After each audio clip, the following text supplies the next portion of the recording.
যে দেশের 90% মুসলমান, সে দেশে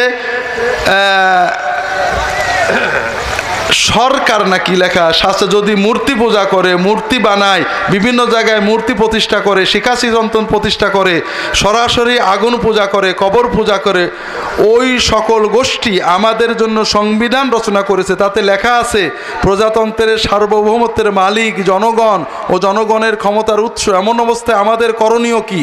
আমাদের করণীয় সবার গলায় দড়ি নিয়ে মরে যাওয়া। আপনি যা বলেছেন সব ভুয়া কথা। এদেশের 90% মুসলমান কে বলেছে আপনাকে? যে দেশের 90% লোক নামাজ পড়ে না, যে দেশের 95% লোক শিরকে লিপ্ত, সে দেশের এর চেয়ে ভালো কি হতে পারে?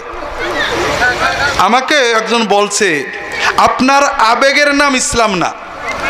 এই সমাজে আপনার কাজ হলো আজকে থেকে প্রতিদিন অন্তত 10টা মানুষকে মসজিদে নেওয়া, নামাজি বানানো, প্রতিদিন কিছু মানুষকে কোরআন পড়ানো। এইভাবে যদি না করে চিল্লান আর মারামারি করেন, কিছু মানুষ মরবে, দিনের কিছুই হবে না। বিষয়টা হলো ভাইরা, আমাদের সমাজের একদিন মিনাতে হজের সময় একজন বলছে, ভালো আলেম, যে সমাজ থেকে কোরআন উঠে গেল, কোরআনের সমাজ আর হলো না। আমি বললাম কোরআনের সমাজ হবে কি? যে দেশের মানুষ শতকরা 90 জন কোরআন পড়তে পারে না, ঠিক না বেঠিক?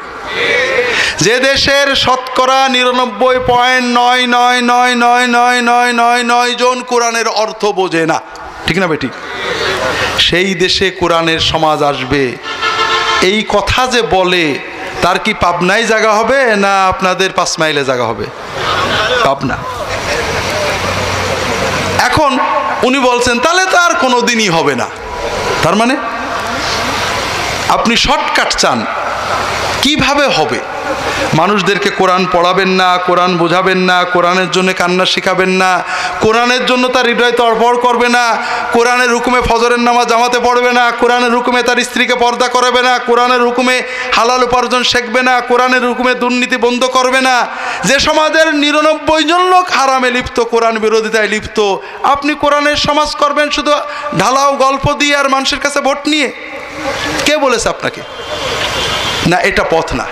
একটু কষ্ট করতে হবে, দিনের দাওয়াতে বেরোতে হবে।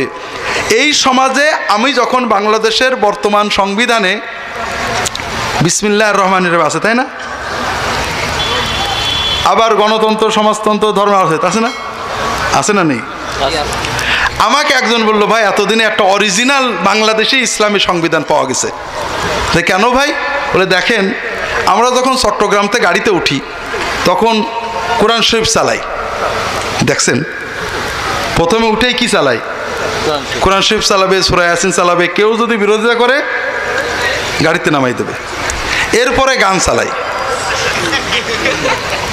কেউ যদি বলে গান বন্ধ করো, 10 জন উঠে দাঁড়াবে, এই চালাও।